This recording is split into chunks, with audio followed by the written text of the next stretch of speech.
Super 6 లో third update. సినీ నిర్మాత దిల్ రాజు ఇంట్లో 12 గంటలుగా ఐటీ అధికారులు సోదాలు కొనసాగుతున్నాయి. ఎస్వీసీ సంస్థ బ్యాలెన్స్ షీట్స్, ఐటీ రిటర్న్స్ పరిశీలించారు అధికారులు.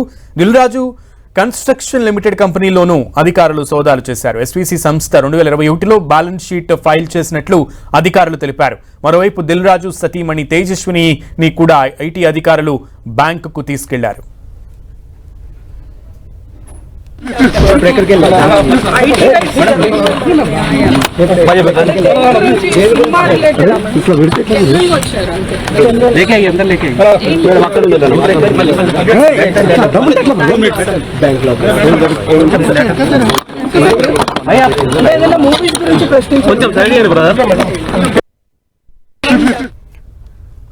సినీ నిర్మాత దిల్ రాజు ఇంట్లో దాదాపుగా 12 గంటలుగా 20 మంది అధికారులు తనిఖీలు అనేవి జరుగుతున్నాయి. దీనికి సంబంధించి పూర్తి సమాచారం మా ప్రతినిధి సునీల్ లైవ్ ద్వారా అందిస్తారు. సునీల్, దిల్ రాజు సతీమణిని కూడా బ్యాంకుకు తీసుకెళ్లినట్లుగా తెలుస్తోంది. అధికారులు అప్డేట్స్ ఏంటి?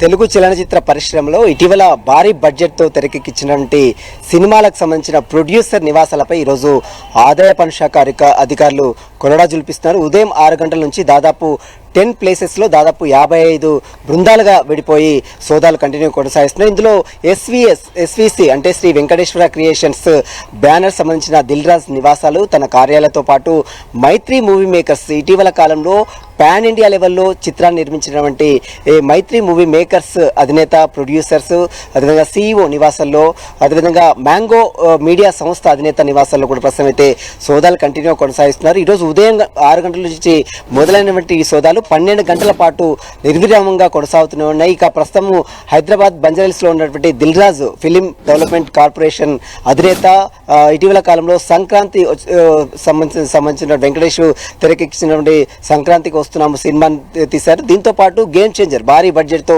450 కోట్ల మేరకు బడ్జెట్ని వెచ్చించి చిత్రాన్ని నిర్మించినటువంటి గేమ్ చేంజర్, ఈ 2 చిత్రాలకు సంబంధించినటువంటి బ్యాలెన్స్ షీట్స్ కావచ్చు, మరోవైపు వచ్చినటువంటి ఆదాయం కావచ్చు, రిటర్న్ చేసినటువంటి ఐటీ రిటర్న్స్ ఫైల్స్ కావచ్చు, వీటన్నిటిపై కూడా ఐటీ శాఖ అధికారులు ఉదయం నుంచి కూడా సెర్చ్ చేస్తున్నారు. ప్రస్తుతం మేము దిల్ రాజు నివాసం వద్ద ఉన్నాము.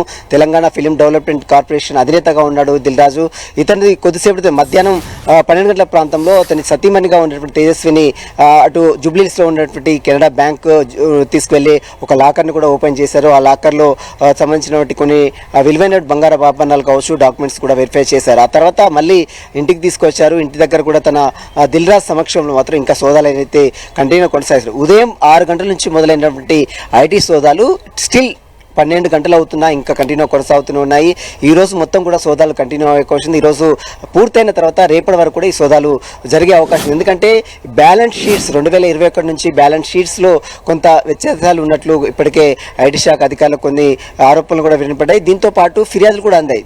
ఇటీవల కాలంలో భారీ బడ్జెట్తో అటు Pushpa 2 Mythri movie makers hero Allu Arjun పెద్ద ఎత్తున అంటే పాన్ ఇండియా లెవెల్లో చిత్రాన్ని తెరకెక్కించారు. దాదాపు 500 కోట్ల మేరకు బడ్జెట్ తెరకెక్కి చిత్రంలో, దీంతో పాటు సంక్రాంతికి వస్తున్నాము అనే చిత్రముతో పాటు గేమ్ చేంజర్, ఈ 3 చిత్రాలకు సంబంధించిన ఐటీ రిటర్న్ ఫైల్స్ విషయంలో కొంత అవకతవకలు జరిగినట్టు ప్రధాన అభియోగాలతోనే ఈరోజు ఏకకాలంలో దాదాపు 12 గంటల పాటు సోదాలు నిర్వహిస్తున్నారు. సోదాలన్నీ కూడా పూర్తిగా కంప్లీట్ అవ్వడానికి రేపటి వరకు సమయం పట్టే అవకాశం ఉంది. ఇక సోదాలన్నీ కంప్లీట్ అయిన తర్వాత ఐటీ శాఖ అధికారులు దీనికి సంబంధించిన మీడియా ఒక పత్రికా ప్రకటన ద్వారా పూర్తి వివరాలు కూడా వెల్లడించే అవకాశం ఉంది. Sunil. Okay Sunil, thank you.